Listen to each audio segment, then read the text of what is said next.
Happy Friday, happy weekend. I want to talk about the job numbers that came out from the Bureau of Labor Statistics on Friday. Well, first of all, it was a spectacular report. 303,000 jobs created, much more than was expected. The stock market traders were hoping for lower numbers so that the Fed would reduce interest rates. But obviously, we don't have to reduce interest rates because the economy is booming. Even though some high-tech companies have overhired, Amazon, Google, and some others, you're seeing some layoffs there. Most organizations are growing, and this is the post-industrial age. We are witnessing, experiencing it, and it's going to continue and continue and continue. The unemployment rate went down to 3.8%. We've been sub 4% for more than a year, probably almost 2 years. And let me talk a little bit about how the economy is changing and why this is going to continue. You know, I've discussed many times why we're having labor shortages. It has to do with demographics. It has to do with the Generation X, Y, Z behaviors and people postponing their careers and having a more flexible lifestyle. But there's also changes in the economy itself. Right now, based on the data we have, interestingly enough, the largest single population of workers in the United States is state, local, and federal government. 16% of workers in the United States are in government jobs. 15% of workers are in professional and business services, which continues to grow as a percentage of the economy because as we move away from the industrial jobs, not that we're moving away from manufacturing at all, but more and more manufacturing is automated, we don't need as many manufacturing roles. Manufacturing, by the way, is 9% of the jobs in the United States. Healthcare is 12%, that's a third. I think you've heard before that the BLS data that came out last year showed that 50% of the new jobs to be created in the next 5 years are in healthcare. So that's a massive part of the economy, and that whole industry is growing like crazy. Leisure and hospitality is 11%, and that is also a big growing part of the economy, as I'll talk about in a minute. Retail is also 11%. We're getting back to retail. Of course, the retail industry took a big hit during the pandemic, but that's coming back.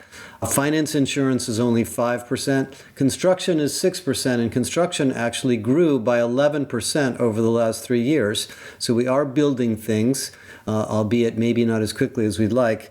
And then there's smaller ones. So what you're basically seeing is in this post-industrial economy, limited to some degree by the number of workers and employees we have, an economy that is dominated by healthcare, professional services, government, but a lot of government, by the way, is teachers and people that work in local government, not federal government. Federal government's very small. It's really mostly local government.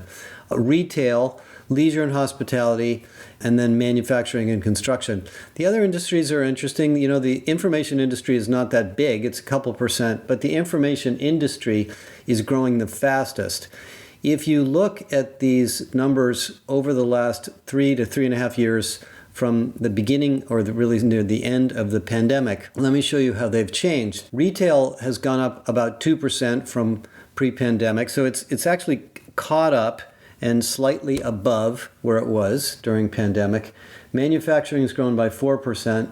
Government has grown by 6%, which is, not a huge number given how the economy has been growing. I know a lot of people complain about that, but we do need teachers and we do need people to clean the streets and, fix potholes and take care of things like that. Professional services is up 9%. Healthcare is up 10% over the last 3 years. Leisure and hospitality is up 11%. Transportation and warehousing is up 12%. I don't know where Uber drivers fit in here. They probably belong in there. And education is up 12%. So, this is kind of where we are. And what it says to me and to you, hopefully, is that, first of all, human capital is the most important and most valued resource in businesses. It used to be financial capital, human capital, and physical capital. The human capital is now the most valuable and the most difficult to find. You can get a lot of money from a VC or an investor, but if you can't hire the right people and manage them well, you're not going to have a sound company. Both Disney and Boeing were in the press this week. obviously talking about the turnaround in both cases. And, in some cases, you could sort of argue that both of them are human capital issues. Boeing, of course, with the human capital issues dealing with safety and quality. Disney dealing with the transformation going on there to improve the effectiveness and productivity of their streaming business and bring together new ideas in the theme parks to make the company more profitable. And by the way, Disney had a great week. The stock went way up, and Bob Iger, I listened to him, gave a really pretty interesting discussion on CNBC about what they're doing. Now, the other thing that I want to talk about relative to human capital is the impact of AI. You've heard me talk about this a lot. We're experiencing it in our own company. We're talking to lots and lots of clients about it. There's John Stewart had a funny piece last week about how AI is going to eliminate everybody's jobs and that the tech guys are overselling it. I don't think that's really true. It's interesting. It's kind of entertaining to see what some of the tech bros say. AI is going to cure global warming. AI is going to make us live forever. I mean, I don't believe all that. AI is a productivity and obviously information productivity technology. But what it does do is it moves jobs around.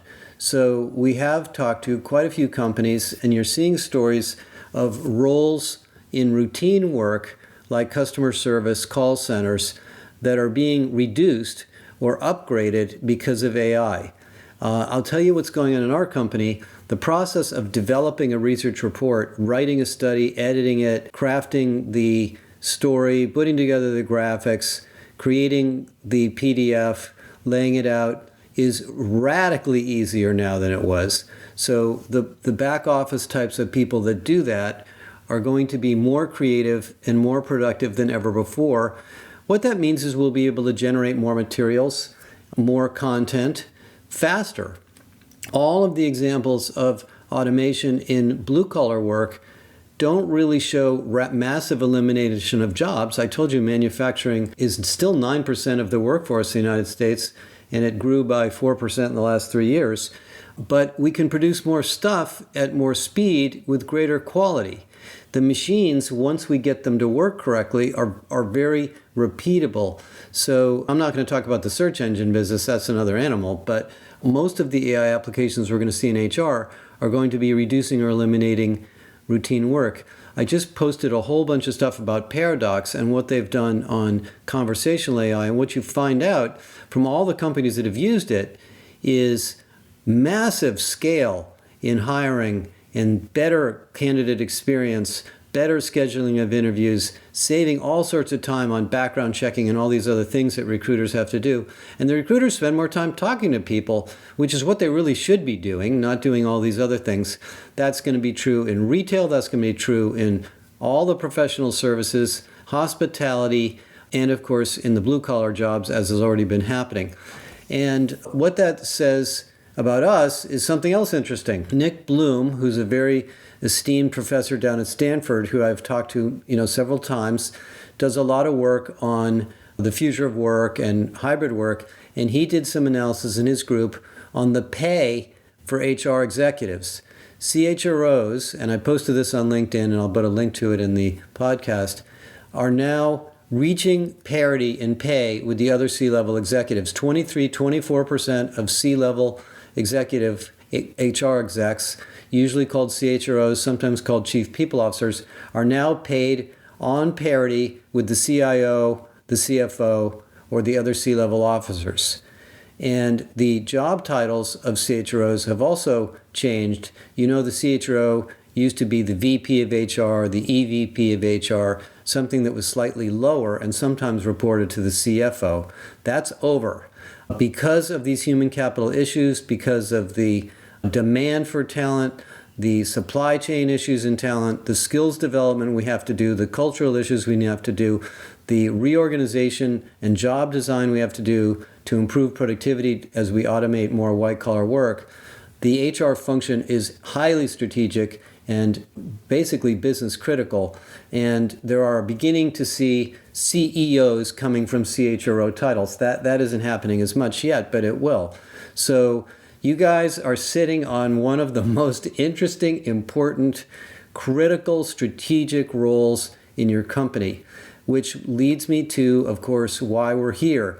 We are here to help you and educate you. Your skills, your innovation, your creativity, your interest in learning about the economy and really understanding this new generation of technology is really, really critical. And let me make just a comment on technology because we have a couple technology conferences coming up. We're completing a white paper on enterprise talent intelligence. And it's not done yet, but it'll be out in May. And what it's about is the way these AI platforms, which were originally used for recruiting, are now taking over the entire talent process. Recruiting, skill development, internal mobility, career development, leadership assessment, leadership development, pay equity, resource management, workforce management, job design, job architecture.